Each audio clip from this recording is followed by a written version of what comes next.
name is Matt Clark, and we are Sydney Fox, Austin Causey, Kelsey Ewing, and Allison Hodge, and this is American Exodus, the Okies' exploration, encounter, and exchange in the San Joaquin Valley.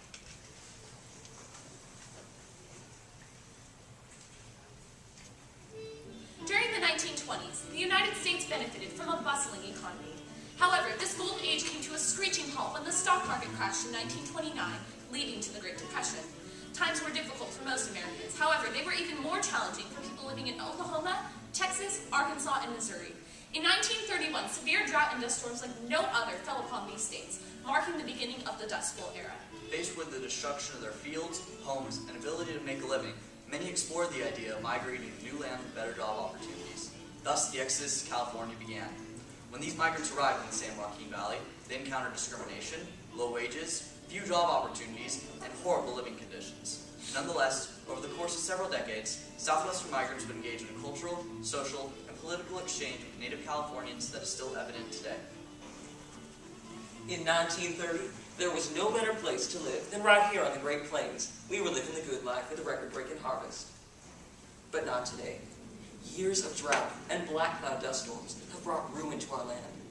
I've watched my neighbors' children die from dust pneumonia, livestock slaughtered at the request of the government, and we just can't make a living out in the fields no more.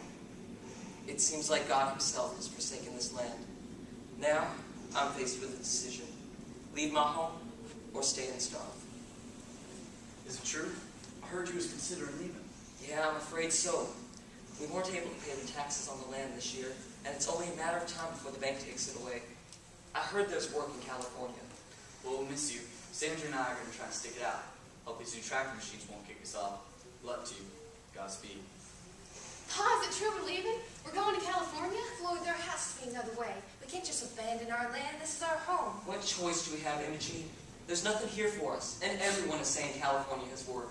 It'll be an adventure, Ma. I hear California's one big orange belt with a lot of work. Well, not exactly, Rose. Everything we have is here. California? Why, it's so far away. I left Texas one beautiful day. I made up my mind that I would not stay. No longer in Texas, the place that I love.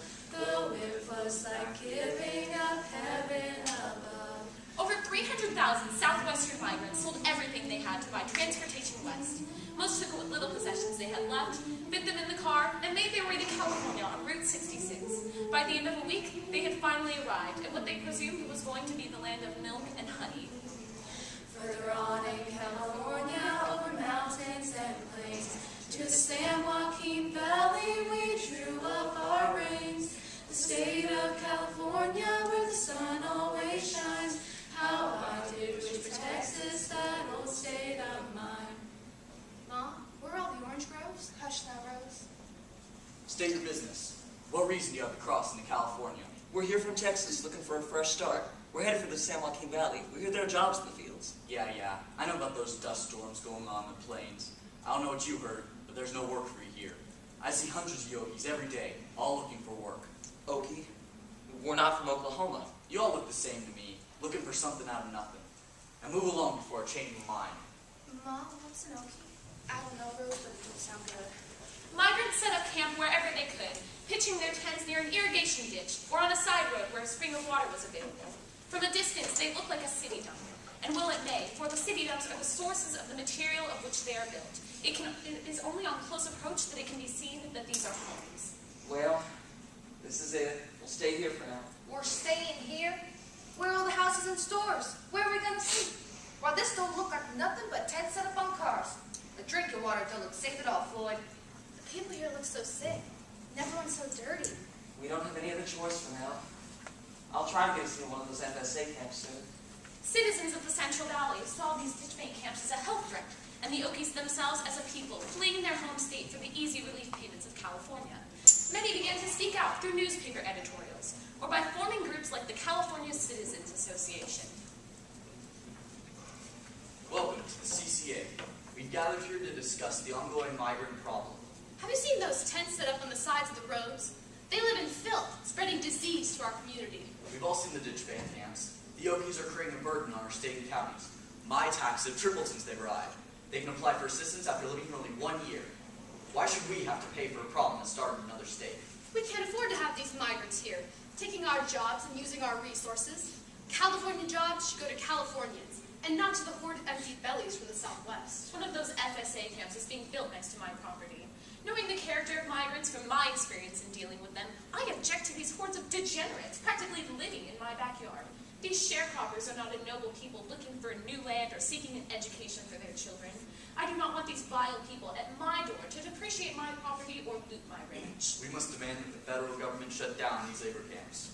The federal government, realizing the miserable condition of the migrant workers, called on the Farm Security Administration, or FSA, to set up camps for the moving workers. These simple camps included washrooms, toilets and showers, and a place for the people to entertain themselves. The intent was to restore the dignity and decency that had been kicked out of the migrants by the intolerable mode of life. 10 long hours in the field. How much did we make, Floyd? $5. Well, thank the Lord for the FSA. At least now we have clean running water, sturdy roof above our heads, and a floor beneath our feet. When we first moved out here, I thought our money problems would be solved. But it's almost like nothing has changed. The companies we work for hire us at $2.50 a day. Then a week later, decrease it to $1.50. If we don't accept the lower wages, they threaten to hire new migrants who will. It seems like the farm owners are set against us. I worry about us ever making it out of these camps. Money is a problem, but at least we have jobs now. The Bible says, do not be anxious about tomorrow, for tomorrow will be anxious for itself. At least now if Rose gets sick, we have a place to take her with a new clinic. And that camp nurse gives all those shots so we won't get that nasty smallpox. And look here. There's a class tomorrow for the camp women on nutrition and sanitation. It does feel like we're with family here. And I'm happy that Rose isn't working in the fields no more. Me too. I hope her first day of school went well. You talk funny. What are you eating for lunch? Beans? Your clothes look like my mother's flour sack. Go back to Oklahoma, Okie. Mama says, blessed are you when others revile you and persecute you, and utter all kinds of evil against you falsely. But it's so hard. I keep to myself and eat lunch behind a bush with other camp kids. I'm trying to lose my accent and talk like a California kid. I don't want them to know that I live in a labor camp. But every day, I can't wait to get back there. I feel like the people here care about me. The best part about camp life is the music.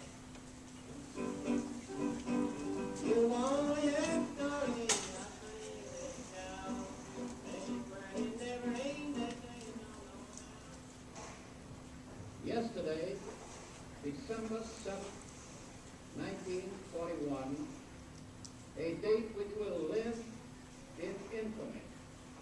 The United States of America was suddenly and deliberately attacked. Everything changed for us after Pearl Harbor. We went from picking fruit to making weapons. Jobs in the defense industry opened up. In fact, Californians encouraged more of us to come out and work in the factories, building planes and missiles to help in the war effort. We now had a common enemy, the Japanese. The risk the migrants took to explore a new way of life in California had finally paid off. Beginning in poverty and social conflict, saddled with stereotypes for which few were prepared, the migrants eventually recovered both their economic balance and their sense of dignity and pride. When we arrived in California, we encountered discrimination, low wages, seasonal jobs that kept us on the move, and horrible living conditions that threatened our health. But we continued on. Californians and Okies engaged in an exchange which forever changed both. The state of California provided the migrants with new opportunities for jobs, education, health, and nutrition. However, it turns out that the enduring Okies did more to change California than California did to change the Okies. Stop in any town in the San Joaquin Valley, and you might as well be in Little Rock, or Tulsa, or Amarillo. Our way of living survives. Evangelical churches cover the valley. Experts consider this be a conservative swing district. And if you tune to local radio stations, country music plays loud and proud. One study estimates that as many as 1/8 of California's population claims Okie ancestry. America's losers had become modest winners. The migrants had made comfortable homes for themselves in California. Despite being a small group of people, the Okie migrants had a lasting impact on a much larger scale, forever affecting the social, political, and cultural landscape of California. Displaced. Dispossessed. Despised. They had nevertheless prevailed.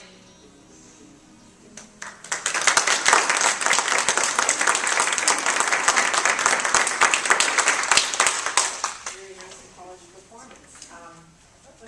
first person